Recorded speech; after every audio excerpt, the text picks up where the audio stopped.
Este podcast es auspiciado por Encuentros, un podcast de Movie, la plataforma de cine seleccionado a mano. En cada episodio, una nueva conversación. Laura Chitarella, José Luis Torres Leiva, Anaí Berneri, Alicia Braga y más hablan sobre sus propios métodos y procesos creativos, contando experiencias personales y reflexionando sobre películas y cineastas que han influenciado e inspirado su trabajo. Encuentros es presentado por Movie y La Corriente del Golfo Podcast. Escucha Movie Podcast Encuentros, disponible en tu plataforma de podcast favorita.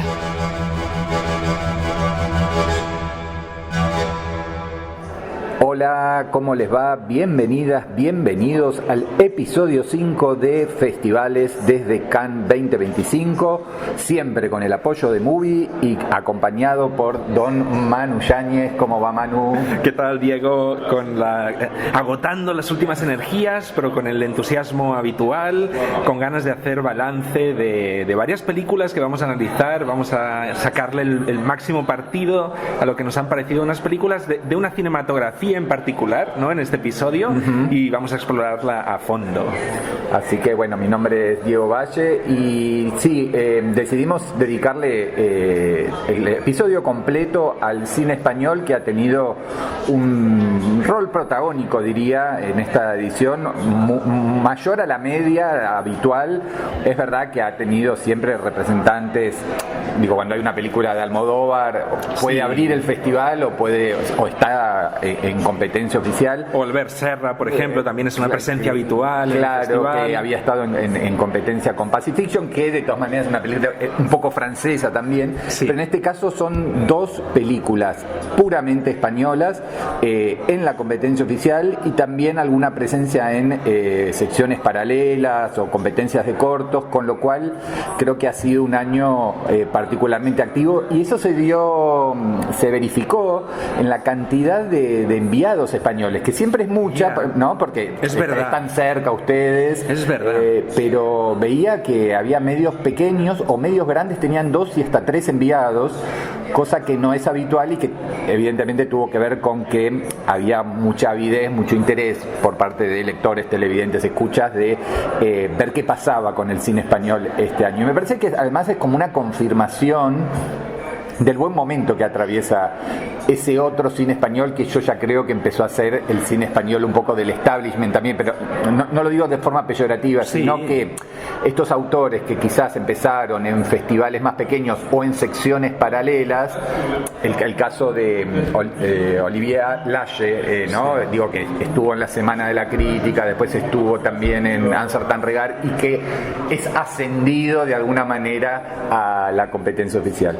Pero si te parece, arrancamos con Romería. Perfecto. Tercer largometraje de la directora catalana Carla Simón, que venía, bueno, también como creciendo con 2 películas que habían estado en principio en la Berlinale, verano 1993, y después Alcarrás, que ganó nada menos que el Oso de Oro hace pocos años, y faltaba su desembarco, su llegada a Cannes, y nada menos que a la competencia oficial.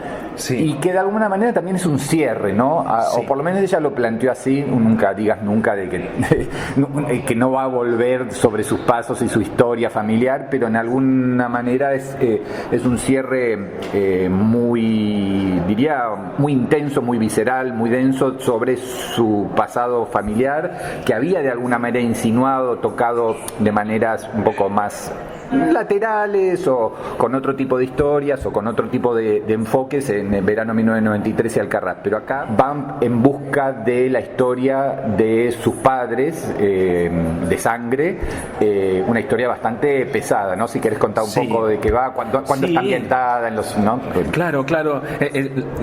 Primero ratificar lo que planteas, ¿no? En sus anteriores películas, en verano 1993, que el título original catalán era Estiu 1993, ella exploraba ese momento de la infancia, de la pérdida de su madre y de cómo había construido una familia adoptiva con sus tíos. Después, en la segunda película, Alcarrás exploró los modos de vida, digamos, de la rama familiar materna. modos de vida rurales. Y ahora en la tercera película, en Romería, explora esencialmente la historia o su vínculo con la rama materna, con la rama paterna. Exacto, paterna. Pero al mismo tiempo, claro, como su madre biológica vivió durante un tiempo en Galicia, particularmente en Vigo, con su padre, al final termina siendo una exploración familiar muy intensa. Pero claro, la película, como bien apuntas, Diego, trabaja entre dos tiempos históricos. Uno, el inicial, es 2014, en el cual el personaje de Marie... 2004, tienes la razón.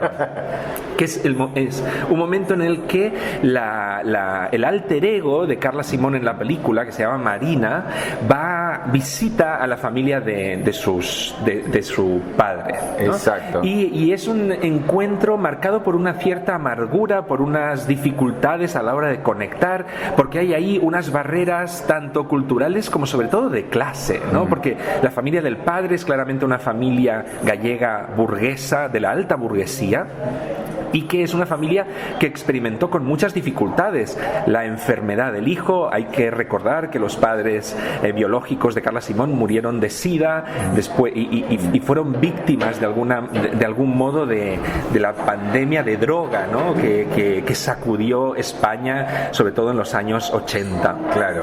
Y de hecho la película después conecta bien avanzada la película con la historia propia de los padres, y en un juego bastante arriesgado, diría. La misma actriz que interpreta a la hija, o sea, el alter ego de Carla Simón en el año 2004, es quien hace de la madre en aquellos años 80. A mí me resultó bastante interesante porque es de alguna manera desmitificar también aquellos años 80, ¿no?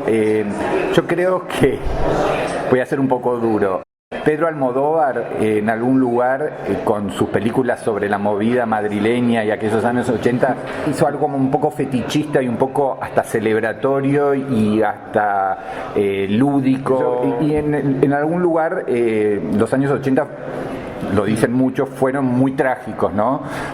Con mucho consumo de heroína, muchas muertes, y la mirada de Carla Simón hacia sus padres no es ni culpabilizadora por un lado, pero tampoco es elegíaca ni mucho menos. Hay algo profundamente triste y melancólico que ya se percibía en sus películas previas, pero que acá me parece que está acentuado. Es una película en algún lugar muy triste, ¿no? Sí, la verdad es que a mí me parece admirable, y esto en algún sentido me ha sorprendido y lo valoro muy positivamente, el hecho de cuán frontal termina siendo la aproximación de ella a esa generación, ¿no? Porque al principio la película parece que va a trabajar en unas coordenadas más naturalistas, planteando el viaje de esta chica que necesita un documento para certificar la presencia de su padre y poder pedir una beca de estudios para estudiar cine. Esa es la trama, digamos, que transcurre en 2004.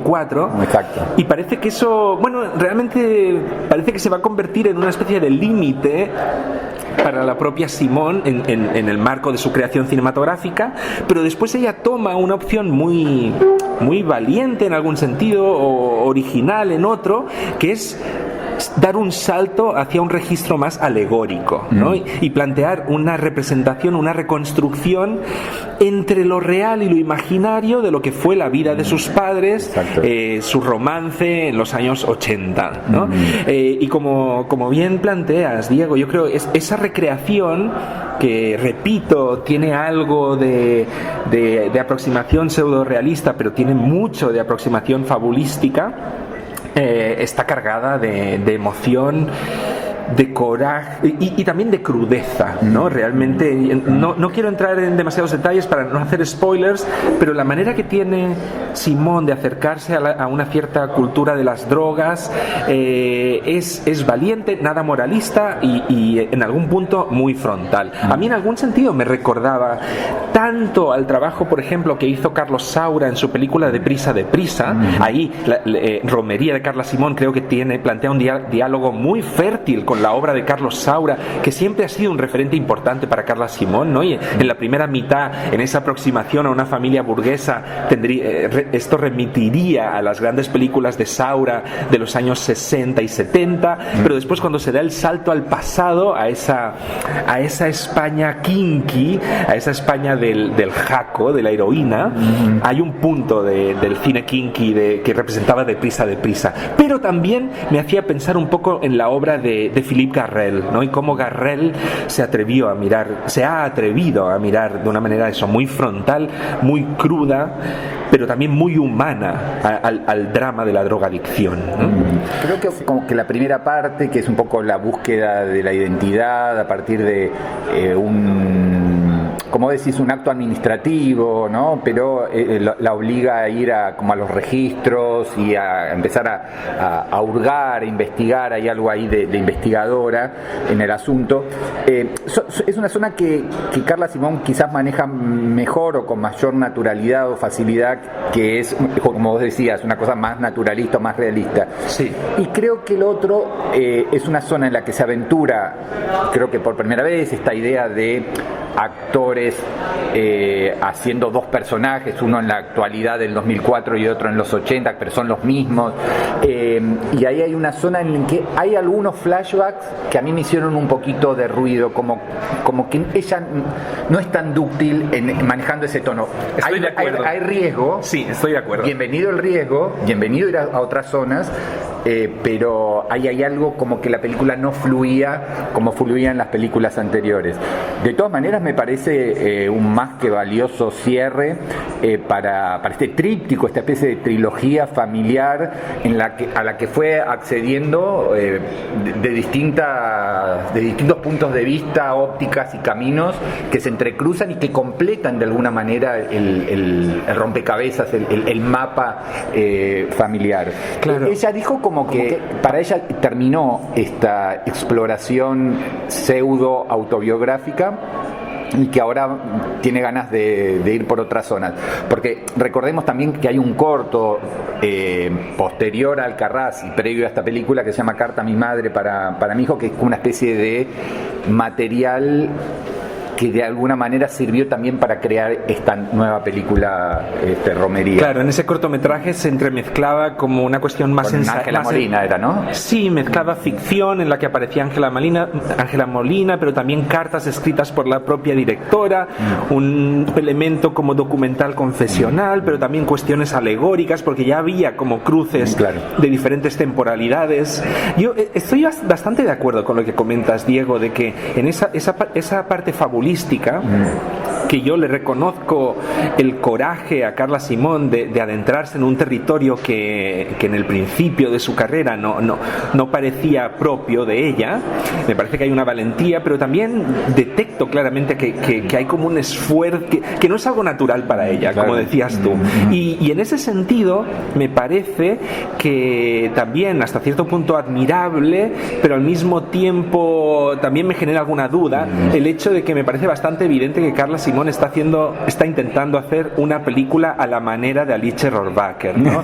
Digamos, el hecho de que ella haya contratado como directora de fotografía a Hélène Louvard, que es la directora de fotografía de las películas de Rohrwacher, y de que, por ejemplo, utilice estrategias muy características del último cine de Rohrwacher, como por ejemplo el empleo de diferentes formatos. Digamos, en La Quimera, la anterior película de Rohrwacher, se utilizaban 3 formatos, y aquí Carla Simón utiliza esa misma estrategia. Digamos que hay un formato de imagen más nítida para el presente, entre comillas, el año 2004. Después la película explora una imagen con mucho más grano analógico para evocar los años 80, y después hay un tercer formato que es el de la home movie en vídeo, que son imágenes que filma la propia protagonista, Marina, con una cámara digital menos sofisticada, ¿no? Y yo creo que ese trabajo con diferentes formatos de alguna manera ilustra la idea de que Carla Simón está intentando buscar, curiosear, explorar nuevas posibilidades. Yo le reconozco su valentía, al mismo tiempo veo que está intentando cosas que en algunos momentos le cuestan, pero me hacen mirar con optimismo hacia el futuro de la carrera de Carla Simón. Digamos, si hubiese vuelto a hacer otra película como Alcarrás, estaría mucho más preocupado. Totalmente. Bueno, veremos cómo le va. Estamos a pocas horas del anuncio del palmarés. Viene de ganar Berlín. Veremos. No la veo entre las favoritas a la Palma de Oro, pero quizás alguno de los premios del resto del palmarés puede acceder. La otra película española que está en competencia oficial es Sirat, de Oliver Lache, nacido en Francia, pero que ha desarrollado buena parte de su carrera entre Galicia y algunas cosas en el norte de África. Ahora vamos a hablar un poco de esta película. Había hecho Todo vos sodes capitans, Mimosas y Lo que arde en el 2019 estuvo en la sección oficial, pero en Amsterdam Regard fue para mí una de las grandes películas de Amsterdam Regard de ese año. Y es un poco esta idea de que a veces Cannes va premiando de a poco esta especie de subir en rangos, ¿no? Y hacer esta carrera ascendente, y le llega la oportunidad de disputar la Palma de Oro con una película bastante más grande, con un cambio de tono y de registro en algunas zonas de la película, con producción de los hermanos Almodóvar. Son todos elementos que yo creo que han amplificado un poco la recepción de la película o la posible selección por parte de los programadores. Y también, como decíamos en el caso de Carla Simón, hay zonas de riesgo en la película. Aquí es especialmente importante no hacer spoilers. Sí. Es una película que, tuvimos la oportunidad con Manu de ver en Barcelona unos días antes del inicio del festival, y ya ahí nos generó discusiones paseando por las calles de Barcelona. Y nada, creo que hay mucha gente que celebró este cambio de registro o de búsqueda o de propuesta de Oliver Lache, y otros nos sentimos un poco aturdidos, perplejos, porque contemos un poco de qué va y lleguemos hasta un punto en el cual pasa algo que cambia de manera contundente la propuesta de la película. No vamos a decir qué es, pero es algo infrecuente, por lo menos en el cine de Oliver Lache, no en muchas películas de Cannes, que van un poco con el golpe de efecto y con el impacto y el cambio de tono. Claro, la película tiene un planteamiento inicial en el cual vemos a un padre y un hijo. El padre está interpretado por Sergi López, un actor catalán muy notable, y ellos van en busca de la hermana del niño, la hija del padre, que supuestamente estaría participando de la cultura de las raves en el desierto marroquí. Entonces primero vemos como el padre e hijo llegan a una rave y encuentran una película. Es muy impresionante cómo estaba presentada las raves musicalmente, los sonidos, los lugares, los personajes, ¿no? Después él se va a encargar de profundizar en esta especie de familia por elección, en el cual, gente muy particular de distintas zonas del mundo, muchos franceses, pero también gente con discapacidades, a uno le falta miembros amputados. Sí, le falta una pierna o un brazo. Van en grandes camiones surcando el desierto por zonas totalmente inhóspitas, celebrando en distintos lugares raves, ¿no?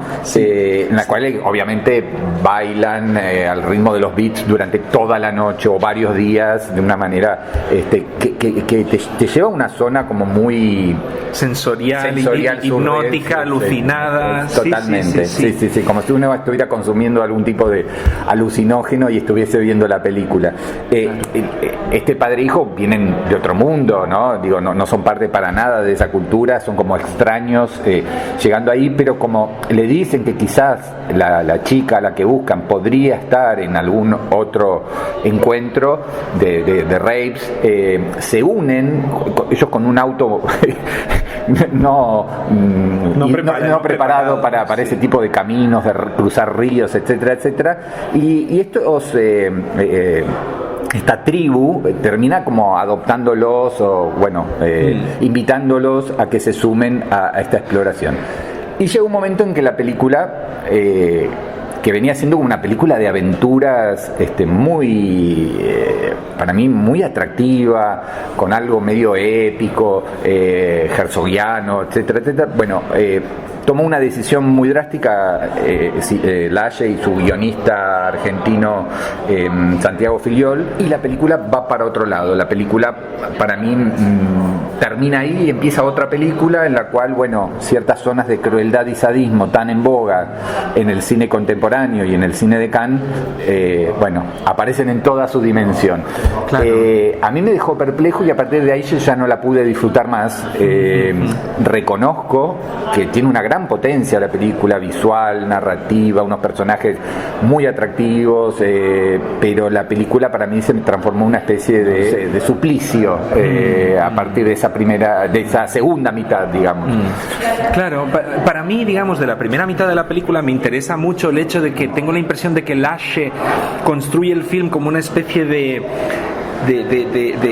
encuentro para los temas y las estéticas y sus intereses explorados en películas anteriores. Está toda la cuestión de sumergir al espectador en la experiencia del desierto, de estar en el desierto, que eso ya estaba en Mimosas, y está toda la cuestión de construir sin ningún sentimentalismo una sensación de comunidad, de núcleo familiar, que eso ya lo conseguía a través del retrato de la relación materno-filial en O que arde, y todo eso a mí me interesa mucho de la primera parte de la película, y de hecho admiro el modo en el que se va construyendo esta sensación de una familia que está entre lo biológico, lo adoptivo, de personajes que parecen ser como los olvidados, ¿no?, de la sociedad, unos freaks que de repente encuentran la posibilidad de coexistir fuera de las normas.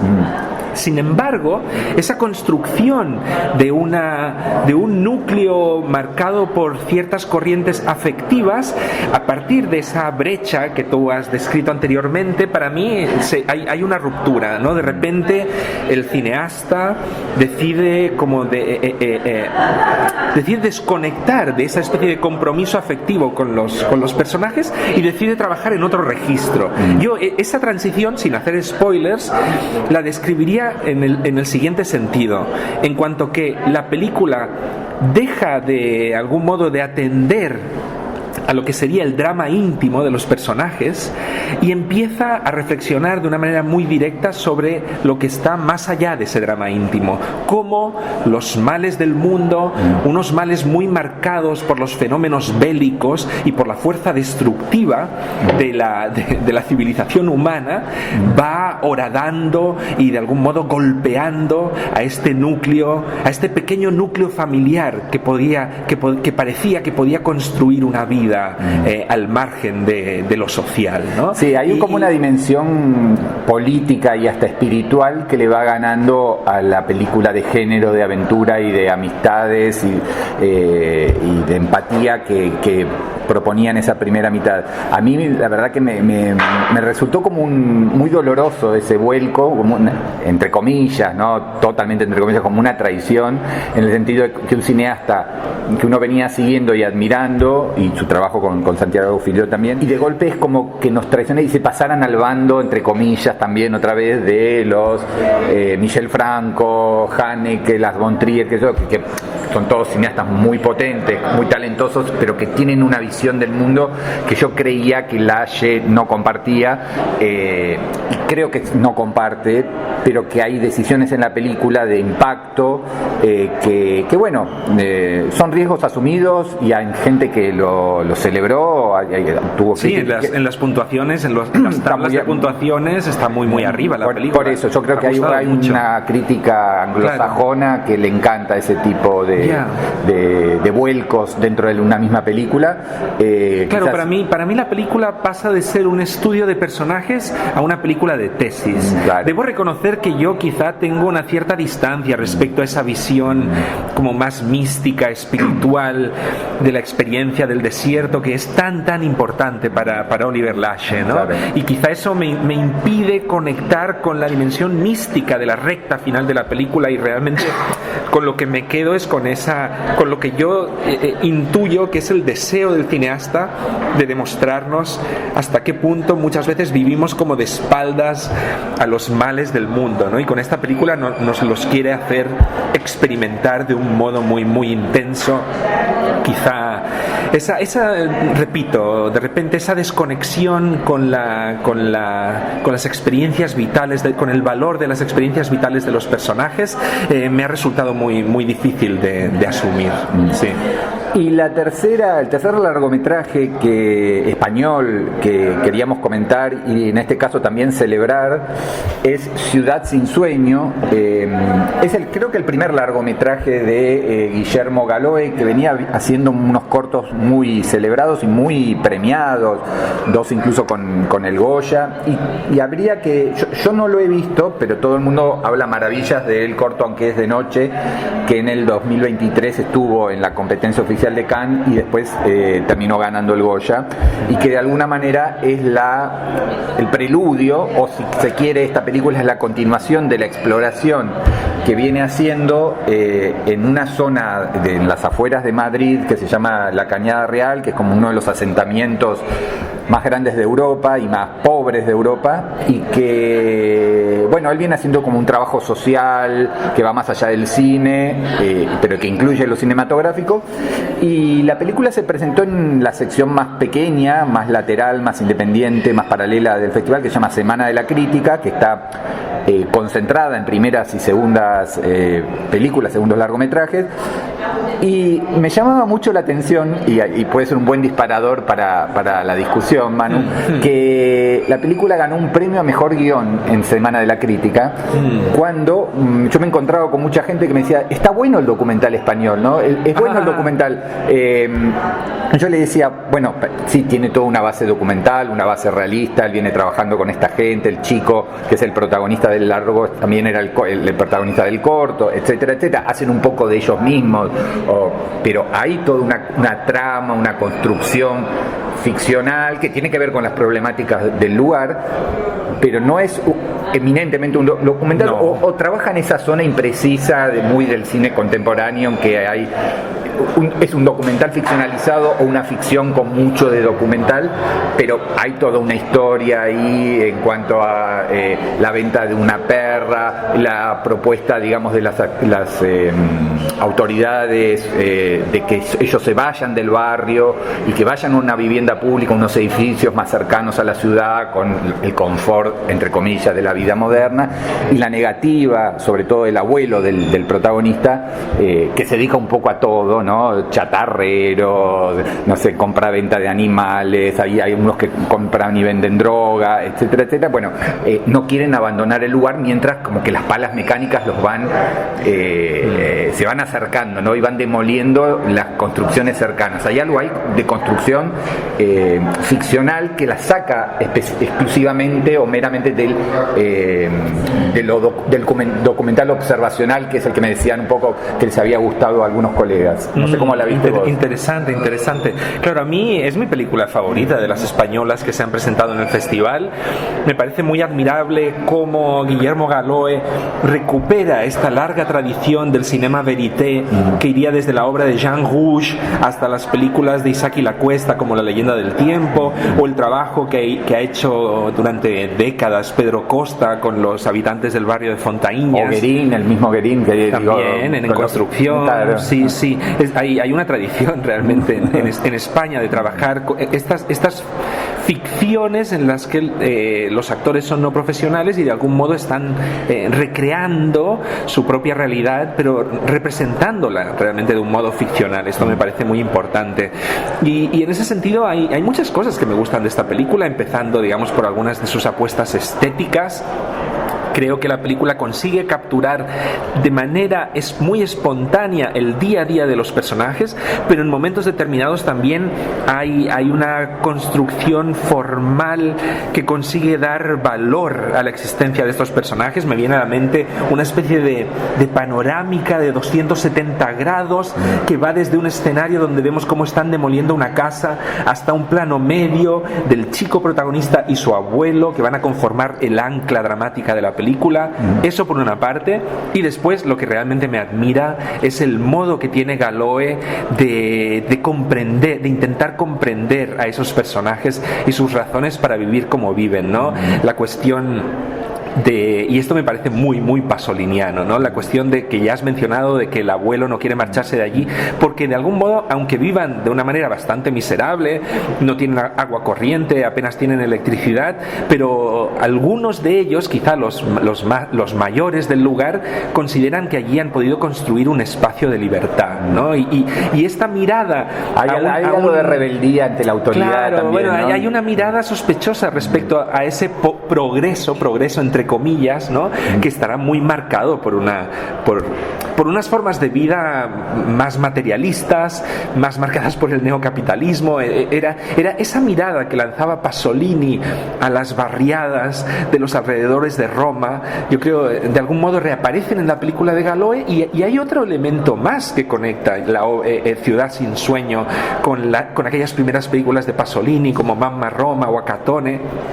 Y era la convicción que tenía Pasolini de que el realismo, digamos que para poder penetrar en la realidad de sus personajes, el realismo podía convertirse en una barrera, ¿no? Y hay momentos en Ciudad sin sueño en los que hay unas invenciones estéticas que podrían parecer gratuitas. Por ejemplo, hay unas escenas en las que los niños coloreadas, protagonistas, claro, están filmándose con sus móviles e introducen filtros de colores, típicos filtros que podrían utilizar para hacer fotos en Instagram o vídeos de TikTok, y esa capacidad para de repente transformar estéticamente ese lugar, cuando además la película está explorando también dimensiones fantásticas de ese mundo. Hay momentos en los que escuchamos a las mujeres mayores del lugar hablar de las leyendas folclóricas que forman parte del imaginario de esa comunidad. Me parece que todo eso dota a la película de un vuelo no solo estético, sino también ideológico, en términos de cómo conectar con la gente de ese lugar, que me parece muy, muy admirable.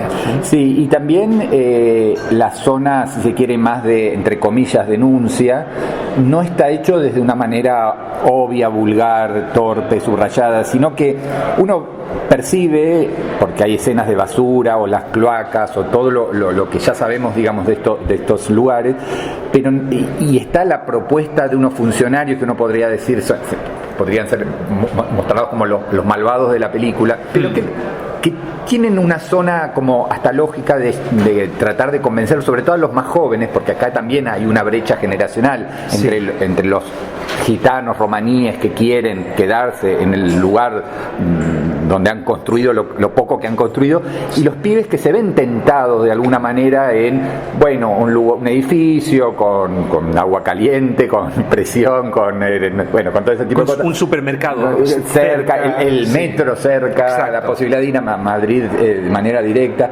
y todo eso está trabajado en el sustrato o en el contexto de una manera muy articulada y muy natural. No se siente esa cosa forzada que ese cine social un poco militante y un poco crítico suele trabajar con bastante redundancia y subrayado. Así que nada, recomendamos muchísimo Ciudad sin sueño, la película de Guillermo Galoe, premiada en la Semana de la Crítica.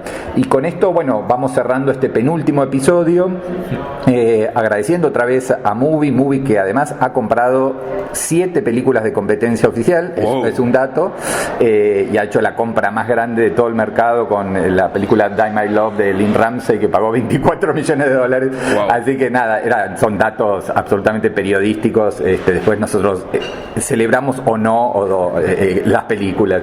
Pero celebramos que las películas lleguen a todo el mundo. Claro, eso siempre lo celebramos. Siempre es bueno. Incluso las películas que no nos convencen, siempre tenemos ganas de que las podáis ver, ¿no? Cuantos Totalmente. Más espectadores, mejor. Muchas gracias. Gracias, Manu. Gracias, Movie. Y gracias a ustedes por seguirnos en todos estos episodios de Desde Cannes 2025. Hasta la próxima. Este podcast fue auspiciado por Encuentros, un podcast de Movie, la plataforma de cine seleccionado a mano. En cada episodio, una nueva conversación.